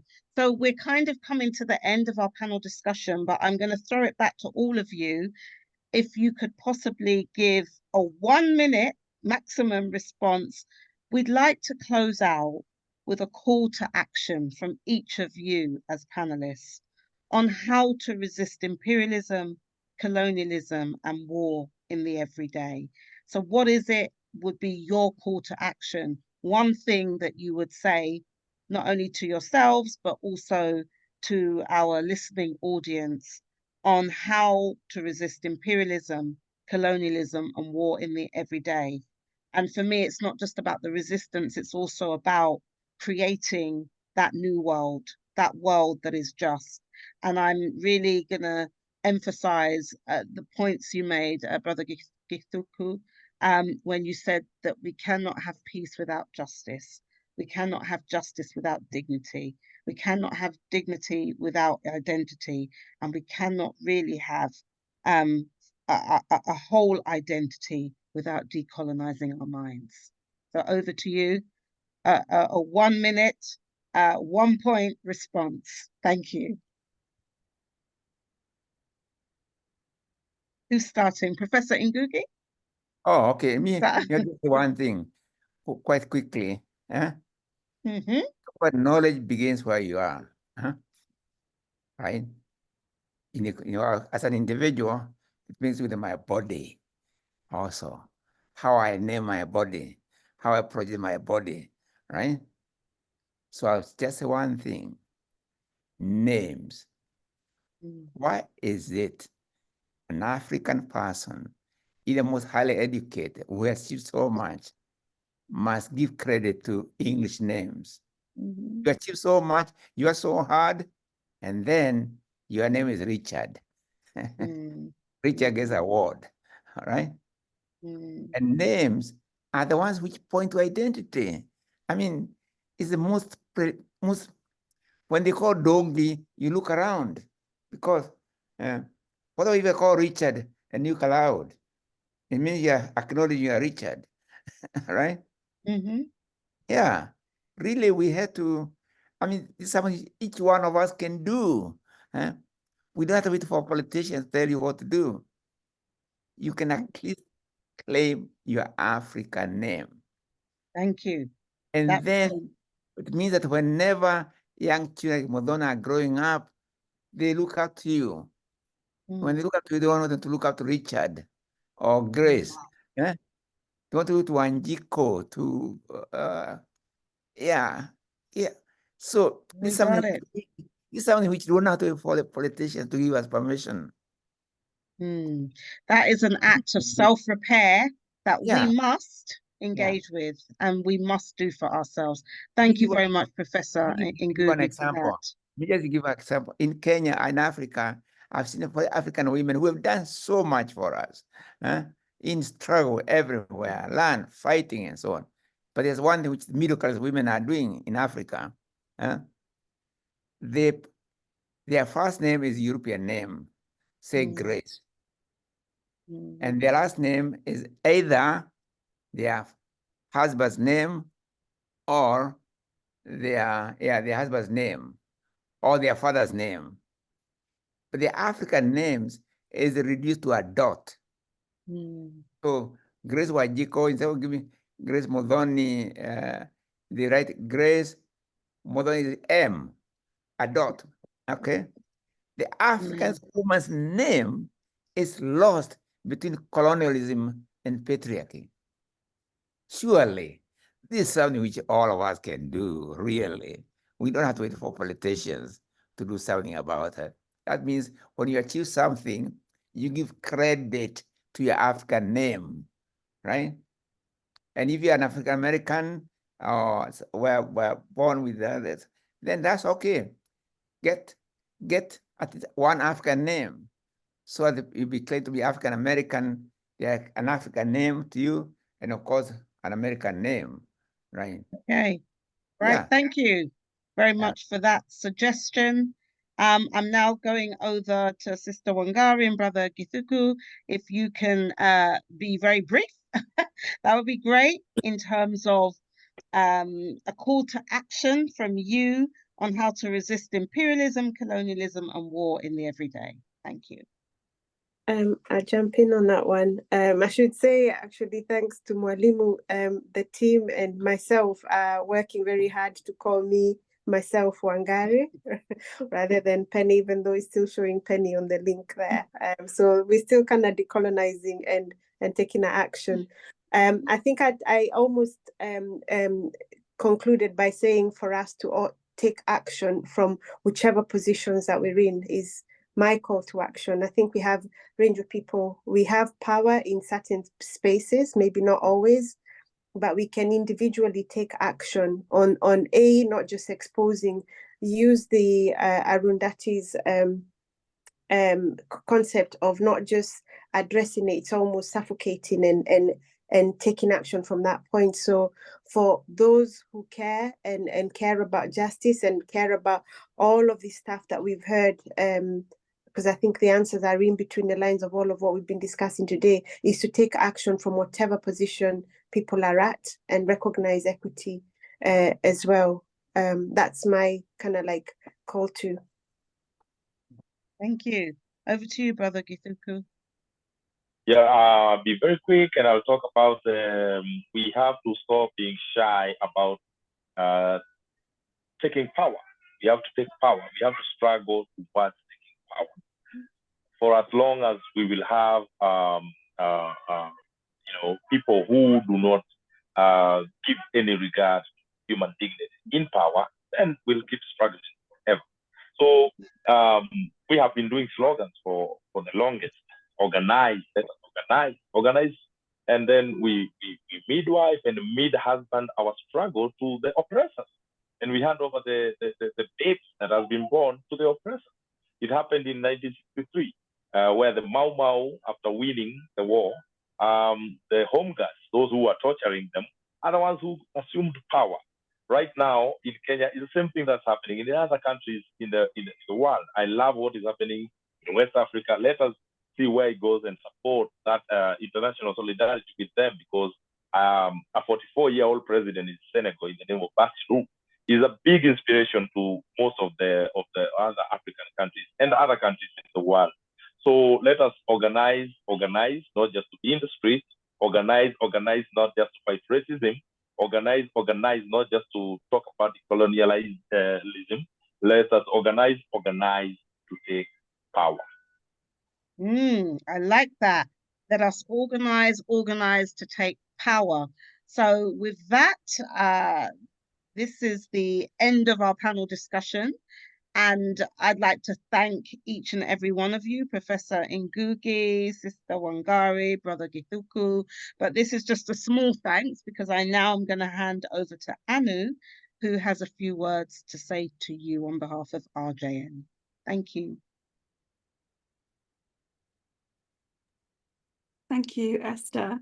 Wow, I'm sitting in my little room, blown away by the conversation that we're all having. Thank you so much for sharing with such generosity.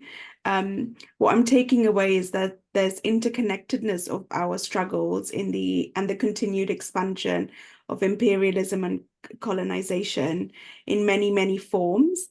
And although war is shown as being really far away from home, right here in our hearts and in our communities are the impacts of that same war that's waged in ourselves as well, that took root a very long time ago. What you've shared with us are lessons of resistance, and they show us that another world is possible. and gives me hope for something that can come from here. So thank you again for sharing so generously. Mwalimu Ngũgĩ Githuku, Wangari, Zawadi, the little one with you, Githuku, who's wearing the pink outfit. I didn't catch their name. But also to everybody who is tuned in across the globe, near and far, across many time zones. We really appreciate you giving your time to be here and to listen to this wisdom. Please do follow RJN on our social media channels, our website, sign up to our newsletter. And just going back very briefly to what Githuku and Wangari both spoke about, and also you, Mwalimu, about building communities of resistance internationally, but also locally. And on that note, a shameless plug for those who are local, we will be at Wharf Chambers. Grace, the information's on the next slide. We will be at Wharf Chambers in Leeds on Sunday, the 5th of May from 3 to 8:30. We're going to move from just conversations to building bridges of connections, of understanding, and doing some practical gift sharing. One of our projects, Tony and Karis from our Stop the Scan project, will be doing a workshop on how to investigate corporations that are complicit with policing and environmental destruction. But we also have a beautiful offering from Voices That Shake of practical tools, skills, resources on how to hold radical spaces that are interested in compassionate and value-centered approaches. We're going to also do some somatic exercises as part of that. And like with all our JN events, there will be food. So I don't know what else to say. You must come for at least the food. Thank you again so much for being here. And we have an offering of a song from Brother Githuku, which Grace will play now, which we can dance our way out of this beautiful conversation. Thank you, everybody.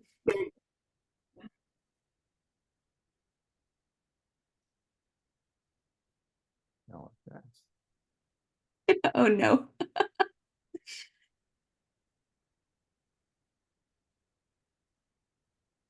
It's probably going to play an ad now. Yeah, I'm sure it will play. It is the...